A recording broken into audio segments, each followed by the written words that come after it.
What's going on, guys? Welcome back. It's Anthony, And your boy Gooch. and we're back with our full review of Dune Part 2. So we just got back from our second viewing. Last video we did was a quick little breakdown after our first viewing of a little fan preview that we got to go see, which was awesome. It was nice. We got to go see it early. Yeah. Last Sunday night. Today is Friday. The movie just came out in a wide release, but we got to go see a fan early screening, and it was awesome. Which was awesome. I mean, if you guys haven't seen it, you will realize that this is one of those movies that you're going to be watching for the next 30 years, basically. It's going to be a staple for sci-fi. I think Denis Villeneuve has knocked it out of the park from top to bottom. We were just talking about how we're blown away by the details, by not only that, but like the simplicity of everything. The way that this movie is shot feels so grounded. And for something that's so like far in the future and so like technologically different from us, it feels real and tangible to the audience, which I thought was amazing. Especially how they treat, obviously they're on Arrakis in this movie. That's where the Dune universe is set for these first two stories. It's a complete desert planet. And when we left off at the end of the first movie, Paul Atreides had met the Fremen, which are the people who live in the desert, the real people of the planet. And it's amazing to see in this movie how much they value water as a resource. You see it from like even how they take care of the enemies that they've killed. Like they waste not a drop. They pull the water out of their bodies. It's the most important resource obviously on this planet. That was sick, bro. Those little devices. Yeah, they just put it up to you like they're giving you a shot, and they're really like extracting the water from your body. Yeah, it was pretty intense to see the one where she does it to one guy that's not all the way dead yet, and he tries to like fight her off. And I was just like, God, these people are, it's pretty intense, but you got to do what you got to do in the desert to survive. But yeah, I mean, but that makes it feel like the stakes are high. You're like, wow, now you see how they really have to survive out here. And if that means they got to steal water from other bodies, I love Javier Bardem's kind of like, yes, the water is full of chemicals, but it is better than nothing. Yeah. We can purify it and use it for our devices. And there's moments where like people are like crying or somebody's about to throw up, and he's just like, nope, keep it in. Keep it in. That's how important the water is to everybody. Yeah, he rubs the little tear off of her. Don't give up your water. No, not even for the dead. Not even for the dead. But yeah, it's Paul Atreides' story. We're really seeing Paul come into his own in this. It's really kind of his journey to becoming the leader that he's destined to be, or that the Bene Gesserit want him to be in kind of a way, because it almost seems like him and his mother, who are like away from the culture, are kind of seeing the impact that if he could convince them that he's the Messiah, the power and the ability to take over the entire empire, basically, with the faith of the Fremen people in Dune, because Dune is the most important planet in this universe because it's where spice comes from. Spice makes their whole universe go round. It powers their ships. It gives humans a little bit longer longevity. There's no computers in this world, so there's these kind of telepathic people that are able to do calculations really fast, and that makes like light travel possible, and all of that is because of spice. So they realize that Dune is the most important planet, and if you can convince the Fremen of Dune to follow you, then you control the entire universe. So we get to see Paul's journey from being not accepted by a lot of the Fremen. Everybody see him as the enemy.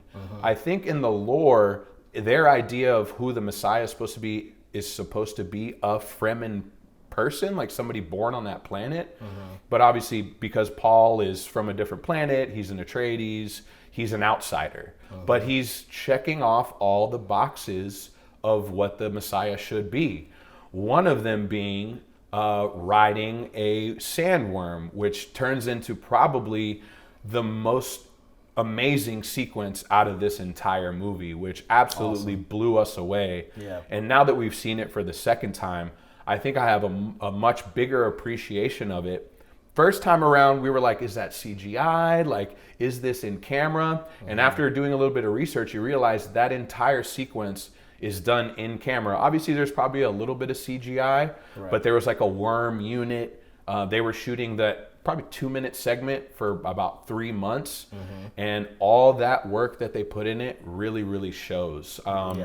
From the sound design, I mean, we got to see it in the Dolby Cinema today. And I feel like that sound was a little cooler than in the IMAX theater that we saw it at for our first viewing. Yeah. Every bass note, every rumble from the worm, you feel it in your seat. You feel like you're with Paul riding this worm.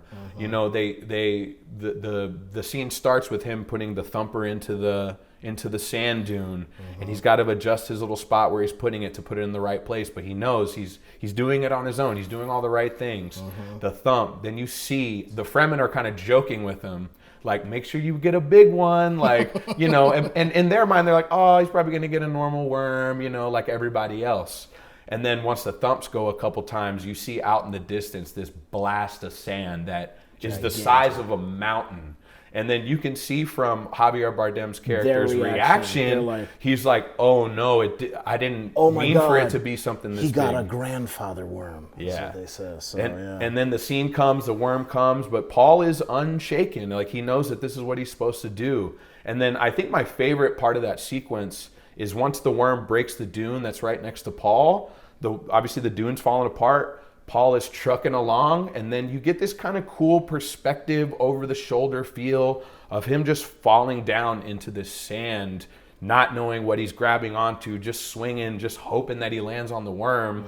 And then you fall into the rest of the sequence of him hooking it, trying to stand up, and then you get the beautiful Hans Zimmer music score of him getting it and standing up, and then the music kicks right in. And you're just as proud as all those Fremen people are of Paul getting onto that worm, riding it, the fact that it is such a huge worm. Everybody's so impressed. I mean, that sequence was unbelievable. It's an awesome sequence.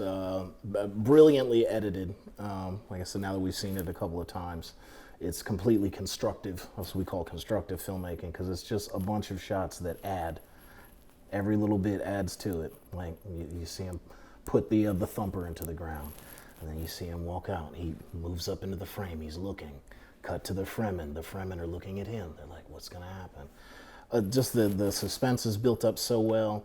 And we've talked about how they used visual effects in this film. That's a great example of it because, like you said, when it breaks the dune, and all we see is kind of just a huge cloud of just sand and dust and smoke. You're as lost as Paul is. You're just as lost as he is. Yeah.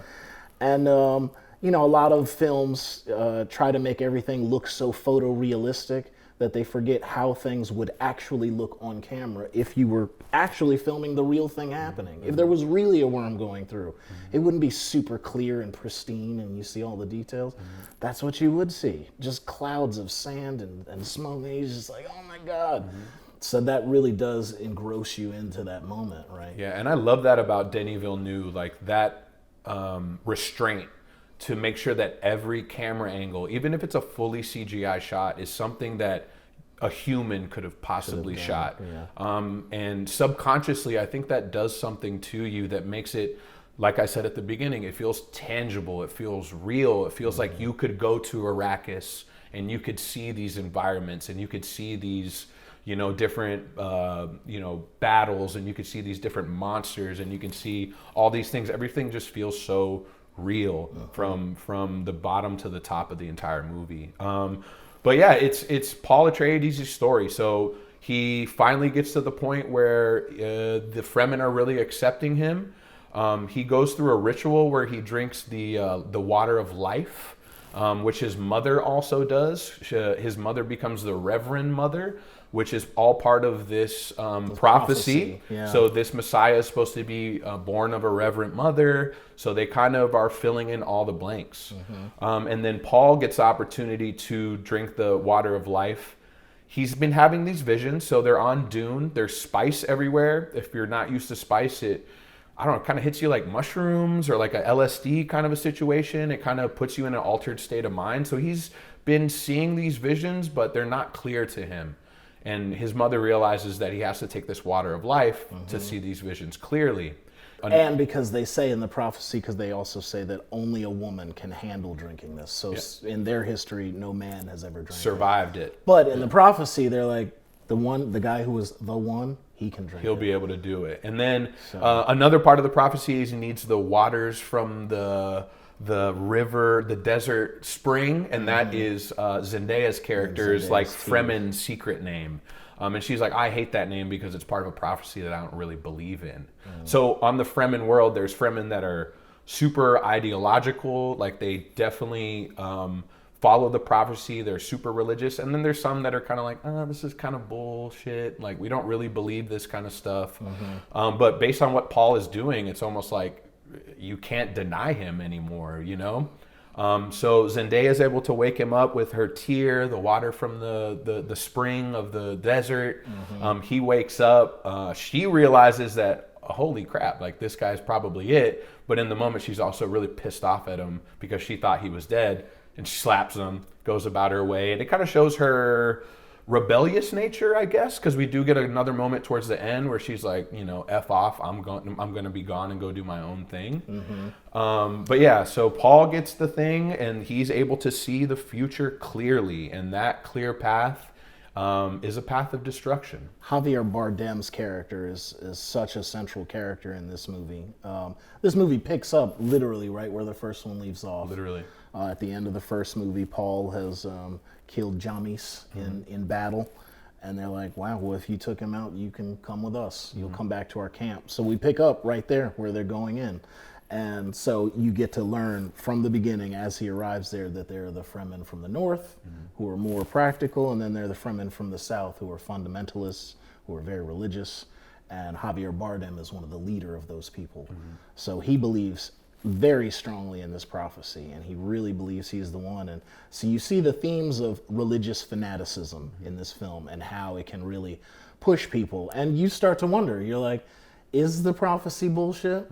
I don't know. I mean, everything is coming true that he's saying. And that's kind of his argument. He believes and everything keeps happening. He's like, see, I told you, it's the prophecy.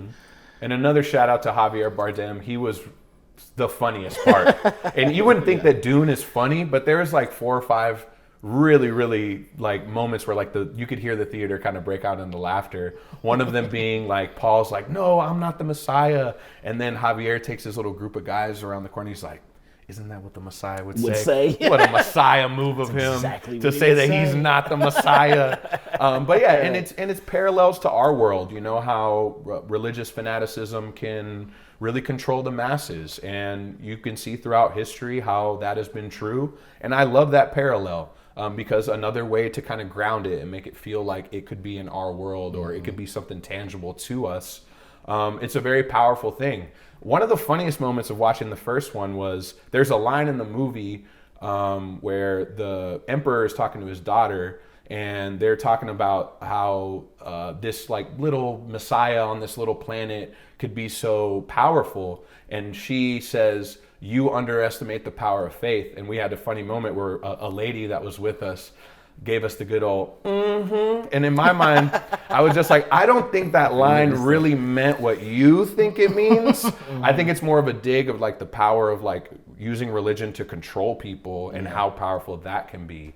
And then Paul makes it to the south. He makes it to this big they have to have a war meeting with all the tribes of all of Arrakis because the Harkonnens have changed leadership. They've gone to Fade Rotha now, who's 10 times more ruthless than Dave Bautista's character was.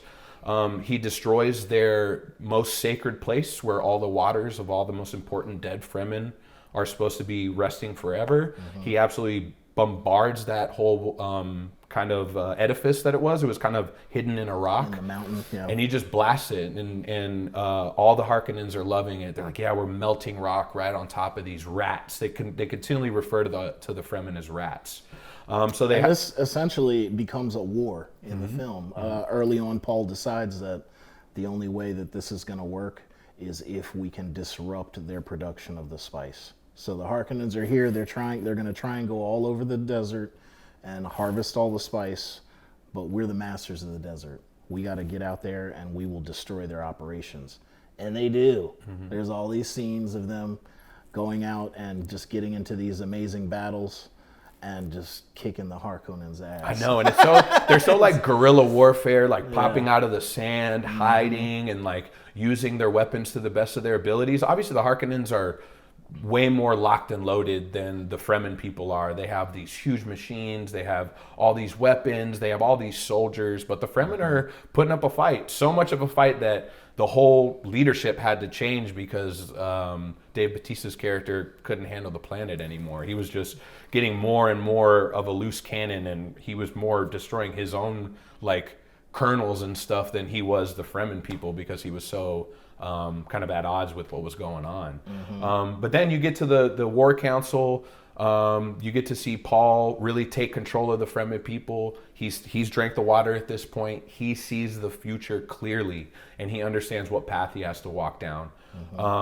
And that leads to them sending out a message to the Emperor, and the Emperor shows up. And then it really gets to the climax of the movie.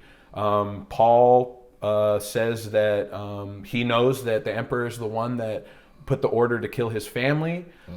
He knows that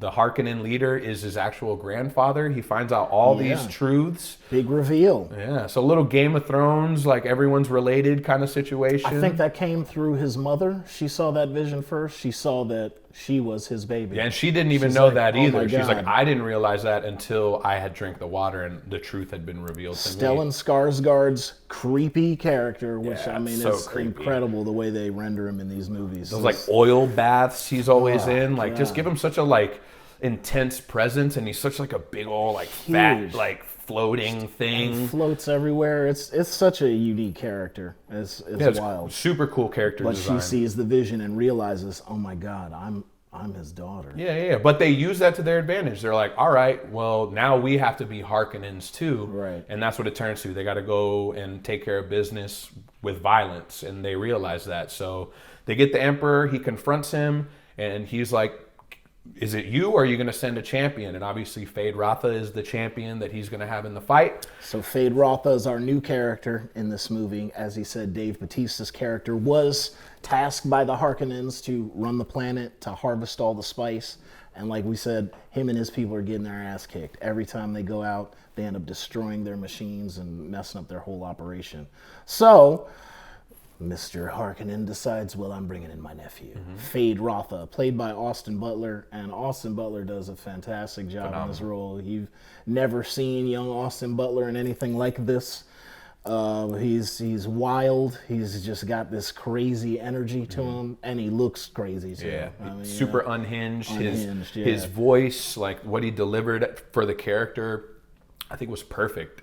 Apparently he did basically an impression of Stellan Skarsgård's character just to kind of make it seem like this family kind of talks in this way, and it worked. You know what I mean? It didn't seem like a cheap kind of a portrayal of like just like imitating him. Right. I think he really kind of made it his own, and his presence was phenomenal, man. Like I don't know, I have this like I'm taken aback by Austin Butler. I'm always like, who is this kid? But he always proves you wrong. He always shows that he really does have the chops. He's got the chops. So they get into a fight. Obviously, we kind of know how this story goes. They get to the point where they're right next to each other. You don't know who stabbed who, but at the end, you realize that. The camera tilts down, and you see that. Oh. Yep. You see that Paul has gotten the upper hand.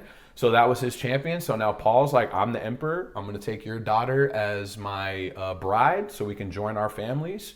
As, Zendaya's character's in the back like, hey, bro, what's up? But he does kind of tell her like, hey, I'll always love you no matter what. Right before this scene. He was kind kind of of wondering, her. why does he say it like this? That? Yeah, like, don't worry, I will always love you. He's like, I got to go do my duty, I'm about to though. go marry the emperor's daughter. Yeah, I got it. Sorry. Sorry. Don't worry, you'll have my babies though.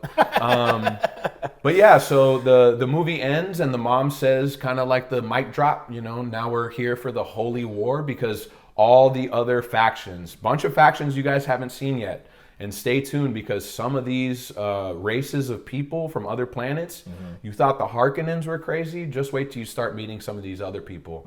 And, you know, I'm excited to see where this goes. I really hope Denis sticks with it, at least for the next one. Do your trilogy, my friend. Please do that for us. And then you can hand it off to somebody else. Yeah. Because he's like, I'm tired of being in the sand. He's been in the sand for 7 years now shooting this movie. But I'm like, bro, the next one's going to be like more in space. You won't have to be in sand so much. But yeah, so we're excited to see where this franchise goes. In my opinion, I think this is the benchmark for sci-fi. If you're going to do a sci-fi movie, you better put in this much effort in the world building, in the details, because it really makes a difference and you can see it. I saw an interview with Zendaya where she revealed that Denis Villeneuve, the writer and director, actually told her that when he was in high school, he signed all of his friends' yearbook, Muad'Dib, which is the name that they give Paul Atreides once he becomes a Fremen. So I just picture, I'm like, he was a super nerd. He probably carried the book in his book bag all the time. So that is how much he has loved and been passionate about this story since he was a teenager. And you can tell in every frame of this film, like that he cares so much about it and put in the attention to detail. From a technical standpoint, geez, oh my God, the cinematography is incredible. The way that they make things look, even the way that the cinematography makes the visual effects look. Like we talked about, all the atmosphere of the sand and how light plays off things. That's so important out in the desert. It's such a different environment. And it helped me realize, wow, how incredible his cinematography makes the visual effects work. So it's gorgeously shot. Yeah. Denis' shot choices really blow me away. I mean, I love how he varies it from extreme tight close-ups of things to incredibly wide vistas. Huge scale, like you just see the size of this huge epic scale. Skyscraper sized ship that's coming over the horizon, or this skyscraper sized worm busting over the horizon. And the scale comes in well because he always makes sure to put a human character in the frame. So even if you're seeing something incredible and grand in the background, it's from the perspective of the character and you see somebody in the frame. So just the way, where he chooses to place his camera and the way that he envisions it being edited, you can see those juxtapositions when you cut from extremely wide to really close on something. It just works so well. Yep. So like I said, the editing's incredible. The sound editing, the sound design, as you said, My the theater favorite part was amazing. My favorite part. You have to see this in a theater because just for the sound, it's so worth it. You're not going to get that same feeling out of your home stereo system. But I mean, as you guys can tell, we love the movie. We don't really score movies, but if I were to score something, this might be as close to perfect as I've seen a movie in a really, really, really long time. I didn't even read the book, and now I'm going to go back and try to read all these books because I just want to get deep into this lore. I want to know all the details. I find these characters fascinating.